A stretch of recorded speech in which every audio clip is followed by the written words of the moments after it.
ہم اپنی تہذیب و تمدن کے پرتاؤ سے اندھے تاریک اتاقوں میں سما روشن کرنے کی ہمت اور ہنرمندی بھی رکھتے ہیں۔ شرافت نفس، انسان دوستی، رحم اور عدل و انصاف سے بے بہرا بھیڑیو، اگر تم لوگ یہ خیال کرتے ہو کہ ہم سے بچ جاؤ گے تو یہ تمہاری بھول اور خود فریبی ہے۔ ذرا مجھ سے اور میرے ساتھیوں سے ٹکراؤ اور دیکھو کیسے ہم ہر دوراہے پر تمہارے لیے صلیب، ہر قدم پر ٹھوکریں کھڑی کرتے ہوئے تمہارے چہروں کو زرد، تمہارے جسم کو لاغر، تمہارے دلوں کو افسردہ اور تمہاری آنکھوں کو پرنم کرتے ہیں۔ وقت ضائع نہ کرو، اگر ٹکرانے کی ہمت رکھتے ہو تو ٹکراؤ، اگر تم یہ خیال کرتے ہو کہ بھاگ جاؤ گے تو میں تمہیں خبردار کروں کہ میں تو تم سب کو خشک پتوں کی طرح اپنے پاؤں تلے رونتا ہوا نکل جاؤں گا۔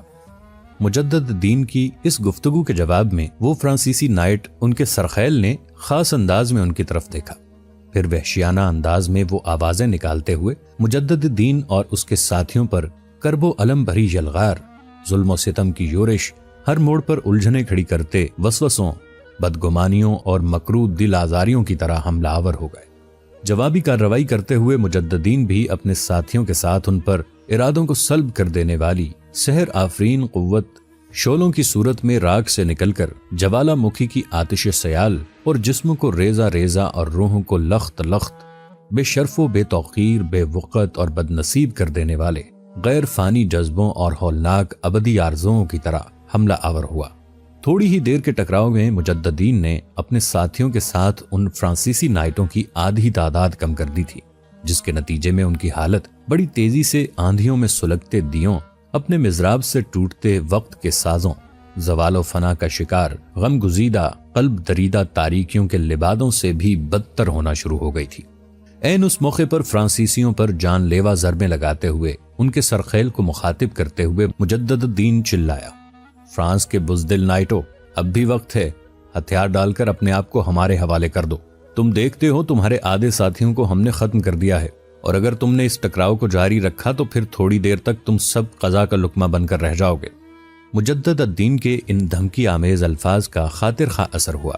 فرانسیسی نائٹوں کے اس سرخیل نے اپنے ساتھیوں کو ہتھیار ڈالنے کا حکم دے دیا تھا، پھر دیکھتے ہی دیکھتے ان سب نے ہتھیار ڈال دیے تھے۔ ان کی اس حرکت پر مجدد دین تھوڑی دیر تک مسکراتا رہا، پھر اپنے ساتھیوں کو اس نے مخاطب کیا، ان سب کے ہتھیار اپنے قبضے میں کر لو۔ مجدد الدین کے لشکری فوراً حرکت میں آئے اور ان کے ہتھیاروں پر قبضہ کر لیا تھا۔ پھر فرانسیسی نائٹس کے اس سرخیل کے سامنے مجدد الدین آیا اور اس سے مخاطب کر کے کہنے لگا، سن ابلیس گزیدہ انسان، اس ٹکراؤ سے پہلے تیرے میرے خلاف زبان صحرائی بگولوں میں رقصاں خناس کے وسوسوں کی طرح چلتی تھی۔ تو دلوں کو پامال کرتی المناک گھٹن کی سی گفتگو کرتا تھا۔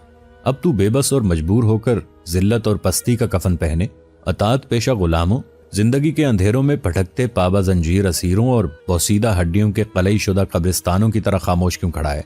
پہلے تو ہمارے لوہے ذہن کے نقوش میں تیرگی کے صحرا اتارنے کی بات کرتا تھا، اب تو شرمندگی میں گردن جھکائے صدیوں کے ویرانوں اور بے آواز اور بے طوفان سمندر کی طرح چپ کیوں ہے؟ اب شکست اٹھانے کے بعد بھی تو اپنی جرت مندی اور اپنی دلیری کے لیے کچھ الفاظ استعمال کر۔ فرانسیسی نائٹوں کا وہ سربراہ کچھ نہ بولا، چپ رہا۔ اس کے اس عمل پر مجدد الدین مسکرایا، پھر اپنے ساتھیوں کو مخاطب کر کے کہنے لگا، ان سب کو اپنے آگے آگے ہانکتے ہوئے واپس لے چلو۔ پھر اس نے فرانسیسیوں کو مخاطب کیا، میرے ساتھی تمہارے پیچھے دائیں بائیں رہیں گے، نالے کو پار کر کے سرکنڈوں کے اس جنگل میں چلو جہاں تم واردات کرنے کے بعد نالا پار کر کے بھاگے ہو۔ اگر تم میں سے کسی نے بھی بھاگنے کی کوشش کی تو یاد رکھنا، تمہارے پیچھے اور دائیں بائیں میرے ساتھی تمہیں اپنے تیروں سے چھلنی کر کے رکھ دیں گے، چپ چاپ ہمارے آگے آگے بڑھتے رہو۔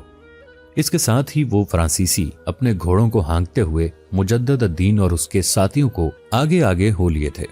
مجدد الدین اپنے لشکریوں کے ساتھ فرانسیسی تیغزنوں کو اپنے آگے آگے ہانکتا ہوا اس جگہ جب آیا جہاں وہ زخمی کارلوس کو اپنے چھوٹے بھائی شمس الدین اور اپنے چچا زاد خلتخ بن زاہد کے حوالے کر گیا تھا۔ اس نے دیکھا اس کے لشکریوں کا باقی حصہ اپنے گھوڑوں سے اتر کر ایک طرف کھڑا تھا۔ کارلوس کے زخموں کی مرہم پٹی کی جا چکی تھی، اب وہ پہلے سے بہتر حالت میں تھا۔ دو لڑکیاں اس سے لپٹ کر پیار اور محبت کا اظہار کر رہی تھیں۔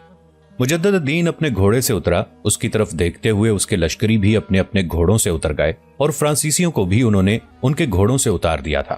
اتنی دیر تک مجدد الدین آگے بڑھا، کارلوس کے قریب ہوا اور اس سے مخاطب ہو کر کہنے لگا، میرے محترم آپ کیسے ہیں؟ کارلوس نے اس بار قدرے پرسکون انداز میں کہنا شروع کیا، میرے عزیز، آپ کے ان دونوں بھائیوں نے میرا بہترین خیال رکھا ہے، آپ کے ان دستوں کے اندر جو طب کے کام میں ماہر ہیں انہوں نے میرے زخموں کی بہترین دیکھ بھال کی ہے۔ اب میں سمجھتا ہوں میں بچ گیا ہوں۔ آپ کے حالات تو پوری طرح آپ کے بھائی نے مجھے بتائے نہیں، اتنا ہی تعارف کرایا ہے کہ آپ نور الدین زنگی کے بہترین سالاروں میں سے ہیں۔ کارلوس اس سے آگے کچھ نہ کہہ سکا، اس لیے کہ انتہائی سنجیدگی میں مجدد الدین نے اس کی بات کاٹ دی۔ میں کچھ بھی نہیں ہوں، میں سلطان نور الدین زنگی کے لشکر کا ایک عام سا عسکری ہوں، بس قدرت نے آپ کی مدد کے لیے ہمارا انتخاب کر لیا۔ یہاں تک کہتے کہتے مجدد الدین کو رک جانا پڑا، اس لیے کہ کارلوس نے ان دونوں لڑکیوں کی طرف اشارہ کرتے ہوئے کہنا شروع کیا، یہ میری دونوں بیٹیاں ہیں، بڑی کا نام مرسینہ اور چھوٹی کا نام مشال ہے۔ مجدد الدین نے صرف لمحہ بھر کے لیے ان دونوں لڑکیوں کی طرف نگاہ کی۔ اس نے دیکھا مرسینہ ایسی خوبصورت تھی جیسے زیب و زینت مجسم کر کے بزم طرب میں لا کھڑی کی گئی ہو۔ وہ نغمات کے دھاروں، نغمہ و آتش کے سنگم جیسی حسین، وقت کے سیلاب میں ملکوتی فبن جیسی پرجمال تھی۔ اس کے خد و خال کی رانائی، اس کے اعضاء کی موزونیت، اس کے شبنم کی سی لطافت اسے ایک قیامت بنائے ہوئے تھی۔ اس کے گلنار احمر لب، سیمی عارض، لچکتی خم کھاتی کمر، نازک سجیلے ہاتھ، تیکھی نوکیلی انگلیاں، بلور سے تراشا بدن، باریک ریشمی بال اسے ایک قیامت بنائے ہوئے تھے۔ اس کا رخ، دہکتے لب، مرمر کے پیکر بازو، اس کا شفاف تن کمال قدرت کی سنائی پیش کر رہے تھے۔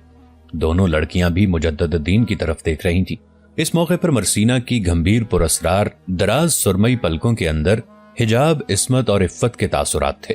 پھر دونوں بہنیں اپنی جگہ پر اٹھ کھڑی ہوئیں۔ مرسینہ آگے اور مشال اس سے پیچھے تھی۔ مرسینہ نے ایک سحر آفری نگاہ مجدد الدین پر ڈالی، پھر اس کے ریشم کے سے ہونٹ کھلے، طلسماتی جھنکار کی سی آواز میں اس نے مجدد الدین کو مخاطب کیا، امیر، میں، میری چھوٹی بہن، میرا ماں باپ سبھی آپ کے ممنون اور شکر گزار ہیں کہ آپ نے ہماری حفاظت کا سامان کیا۔ جب مرسینہ مجدد الدین سے مخاطب ہوئی تب اس نے پھر ایک نگاہ اور اس کی چھوٹی بہن پر ڈالی۔ پھر اس نے دیکھا مرسینہ عمر کے اس حصے میں تھی جہاں اٹھتی شوخ جوانی اور رخصت ہوتی طفلی ملتے ہیں اور کفر ساما شباب اپنا رنگ جمانا شروع کر دیتا ہے۔ وہ بلوغ کی دہلیز پر قدم رکھ چکی تھی۔ نسوانیت کی اولین کرنیں اس کے چہرے اور اس کی شخصیت کے علاؤ کو خوب روشن کرنے کے درپے تھیں، جبکہ چھوٹی بہن مشال ابھی اپنے بچپنے کی آخری حدود طے کر رہی تھی۔ تاہم وہ اپنی بہن مرسینہ سے بھی کہیں زیادہ خوبصورت اور حسین تھی۔ مجدد الدین نے اپنی نگاہ ان پر ڈالنے کے بعد نگاہیں جھکا لیں، زمین کی طرف دیکھنے لگا، پھر ان کی طرف دیکھے بغیر وہ کہہ رہا تھا، میں نے کچھ بھی نہیں کیا۔ اور یہاں تک کہتے کہتے مجدد الدین کو رک جانا پڑا، کیونکہ اس کا چھوٹا بھائی شمس الدین اور امزاد خلتخ بن زاہد دونوں اس کے قریب آ گئے تھے۔ پھر خلتخ بن زاہد اپنا منہ مجدد الدین کے کان کے قریب لے گیا اور کہنے لگا، بھائی، آپ کے جانے کے بعد ہم نے انہیں تلاش کیا۔ یہ جو دونوں لڑکیاں ہیں، سرکنڈوں کے ایک گہرے جھنڈ کے اندر کسی نے گڑھا کھود رکھا تھا، وہاں کچھ کٹے ہوئے نرسل پڑے تھے، یہ اس گڑھے میں گھس گئی تھیں اور اوپر انہوں نے وہ خشک نرسل ڈال لیے تھے۔ اپنے آپ کو انہوں نے محفوظ کر لیا تھا۔ ان کو تو ہم وہاں سے نکال کر یہاں لے آئے، ہم جنگل میں آوازیں دیتے رہے، پہلے یہ اس گڑھے سے نہیں نکلیں۔ جب ہم نے انہیں یقین دلا دیا کہ ہم صلیبی بھیڑیے نہیں، ان علاقوں کے مسلمان ہیں اور الربا کا رخ کر رہے ہیں، اور یہ کہ ان کے زخمی باپ کی بھی ہم نے دیکھ بھال کر دی ہے، تب ہمت کر کے یہ دونوں گڑھے سے باہر آ گئیں اور ہم انہیں یہاں لے آئے۔ ان کے باپ کے پاس بٹھانے کے بعد ہم نے ان کے گھر کے دوسرے افراد اور لواحقین کی تلاش شروع کی، اور سب سے افسوسناک بات یہ ہے کہ ان کے 2 بھائی، 1 بہن اور ماں کو قتل کر دیا گیا ہے۔ ان کی لاشیں ہم ابھی تک ان کے سامنے نہیں لائے۔ ان دونوں لڑکیوں کو ابھی تک نہیں بتایا گیا کہ ان کے دونوں بھائیوں، بہن اور ماں کو ان صلیبی جنگجوؤں نے موت کے گھاٹ اتار دیا ہے۔ تاہم یہ اطلاع ہم نے کارلوس کو کر دی ہے۔ کارلوس کہنے لگا کہ ابھی تک میری بیٹیوں کو ماں، بھائیوں اور بہن کے قتل کی اطلاع نہ کریں، پہلے میری مرہم پٹی ہو لے، میں کچھ سنبھل جاؤں تو انہیں اطلاع کر دیں، کم از کم انہیں یہ تو یقین ہو جائے گا کہ ان کا باپ زندہ ہے، اس طرح یہ مرنے والوں کا غم برداشت کر جائیں گی۔ اب جیسا آپ کہتے ہیں ویسا ہی کرتے ہیں۔ خلتخ بن زاہد کے ان الفاظ پر مجدد الدین کے چہرے پر دکھ اور پریشانی کے آثار نمودار ہوئے تھے۔ پھر وہ فرانسیسی ٹیمپلروں کے سرخیل کی طرف متوجہ ہوا اور اس کے سامنے کھڑے ہو کر تھوڑی دیر تک بڑے غصے اور غضب سے اسے دیکھتا رہا۔ پھر اچانک اس کے چہرے پر تمانچوں اور جسم پر گھونسوں کی بارش کر دی۔ وہ معافی مانگتے رہے پر مجدد الدین نے اسے نہیں چھوڑا، اس پر پاؤں کی ٹھوکروں کی بارش کر دی۔